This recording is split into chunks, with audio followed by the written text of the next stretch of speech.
far can we get if we sail a little bit high? Virtually no one denies that the economies in most developed countries have changed considerably over the past quarter-century. That said, scholars and journalists often emphasize different aspects of the change and differ considerably amongst themselves regarding causes and effects. Despite the differences, it seems fair to say that most find places in their analyses for discussions of the relative decline of manufacturing and the relative rise of services, for globalization and technological change, and, more recently, for discussions of subjects such as the sharing economy, robots and artificial intelligence.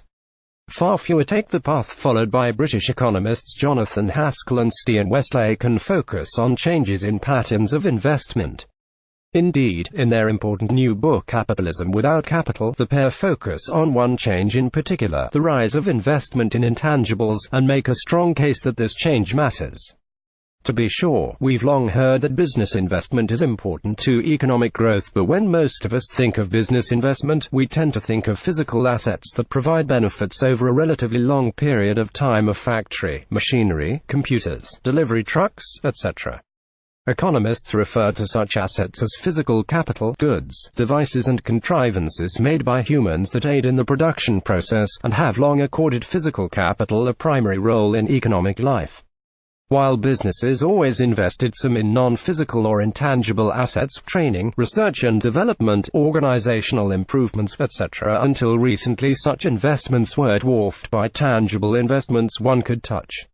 Advertising invented by Teets beginning in the United States in 1993. However, business investment in intangible capital for the first time surpassed investment in tangible, physical capital. The same thing happened in the United Kingdom in the late 1990s and in Sweden and Finland shortly thereafter. In other developed countries, investment in intangible capital is following the same trend, closing in on the value of investment in physical capital. So what's the big deal? Does this matter to anyone other than bean counters and egghead academics? Haskell and Westlake make a good case that it matters to all of us. How, for starters, when most of a country's new investment comes in the form of intangibles, software, databases, road, training, business process re-engineering, branding and design, not to mention networks and relationships, rather than in the form of tangible buildings, machines, vehicles, etc., certain groups benefit and other groups do not. Moreover, because intangible assets are basically knowledge products rather than physical constructs, they are considered by economists to be non-rivalry goods, which can be used by many people anywhere without being used up, unlike a can of Coca-Cola. As such, non-rivalry goods are eminently scalable. Once a software package, an algorithm or a business process such as Six Sigma is developed, the incremental cost of making it available to one user at 1 million users is minimal, often allowing companies that make successful investments in intangibles to attain great scale, market power and wealth. Think Facebook or Alphabet Google. Or take the case of Apple, the most valuable company in the world by market capitalization. Its main assets are intangibles, relating to design, IPR, intellectual property rights, branding and its elaborately curated global supply chains built on relationships with other companies such as Taiwan-based Foxconn rather than on any fixed, physical assets owned by Apple itself.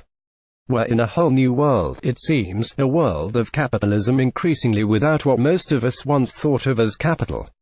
In an area so heavily dependent on intangible capital as ours, this is a very relevant and timely book.